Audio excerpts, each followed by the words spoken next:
नमस्कार मंडळी, स्नेहरंग यूट्यूब चॅनलमध्ये मी स्नेहा पराडकर खूप दिवसांनी तुमचं खूप खूप स्वागत करत आहे. हापूस आंब्याचा सीझन संपायला आला आहे. जवळजवळ दुसरे आंबे चालू होतीलच आणि त्याची गोडी पण तेवढी राहत नाही पहिल्यासारखी. म्हणजे तरी पण आपण एक आंब्याची रेसिपी करून दाखवणार आहोत. आणि जसं आपण चिक्काच्या दुधापासून खरवस बनवतो तसंच इन्स्टंट खरवस पण बनवतात दही आणि दुधापासून. तर आपण त्याच्यामध्ये एक प्रयोग करणार आहोत. आपण मँगो पल्प घालणार आहोत. आंब्याचा गर आहे व्यवस्थित मिक्सरला करून तो त्याच्यात मिक्स करून आपण एक खरवस करून दाखवणार आहोत. आंब्याचा खरवस दाखवणार आहे आणि तो पण गुळात करून दाखवणार आहे. तर बघूया आपण रेसिपी कशी होते ते. तर रेसिपीला सुरुवात करूया. आपण सगळ्यात प्रथम हे दही आहे, आपण दह्यातलं पाणी काढून टाकलंय. रुमालात घेऊन मी नेहमी दाखवते होंकड. तर ते आपण दह्यातलं पाणी काढून टाकायचं. एका रुमालात घ्यायचं आणि त्याच्यावर काहीतरी जड भांडं ठेवून द्यायचं. तर आपल्याला ह्याच्यासाठी आंबट दही नकोय, तर जवळजवळ हे पाऊण वाटी दही घेतलंय मी. एक 3 चमचे आपण कॉर्नफ्लॉवर टाकणार आहोत.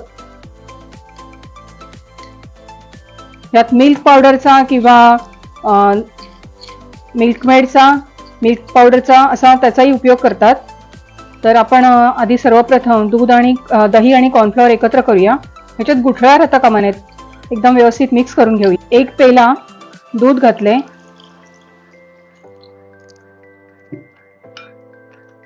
मी जवळजवळ दह्याच्या दुप्पट आपल्याला दूध घ्यायचंय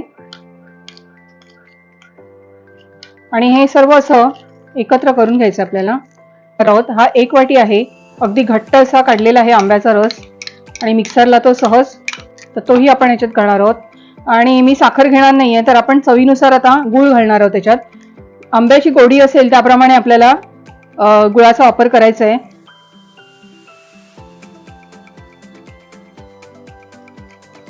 एक 2-3 चमचे आपण ह्याच्यात गुळाचा वापर करणार आहोत.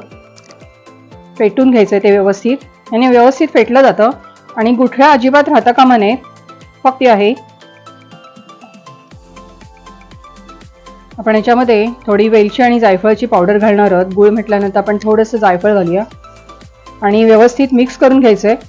आता काय करायचं, आपण हा स्ट्रेनर घेतलाय मी, गाळणी घ्यायची आणि याच्यामध्ये आपण व्यवस्थित असा गाळून घ्यायचं आहे. म्हणजे कुठे काही गुळाचे खडे राहिले असतील तर ती काळजी घ्यायची.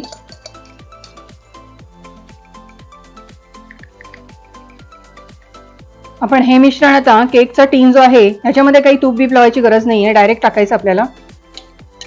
कुकरचं भांडं असेल किंवा पातेलं असेल, टोप वगैरे चपटा असा, साधारण चपटा टोप पाहिजे, फ्लॅट असा. आणि त्याच्यात आपण हे मिश्रण असं टाकून घ्यायचं.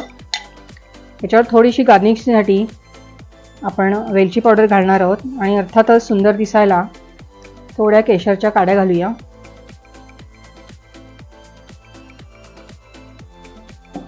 आणि हे भांडं आपण आता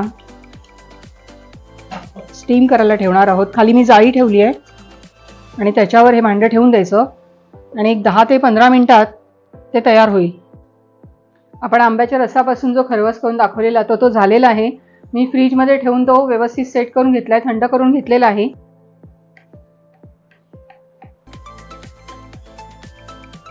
अतिशय मस्त अशा वड्या झालेल्या आहेत, बघाल तुम्ही.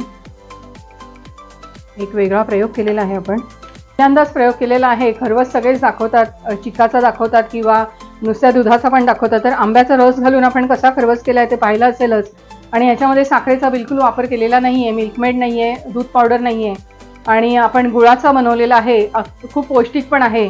तर नक्की रेसिपी करून बघा आणि रेसिपी आवडली तर लाईक करा, शेअर करा, सबस्क्राईब करा. जे सबस्क्राईब करत आहे त्यांचे खूप खूप धन्यवाद. नमस्कार.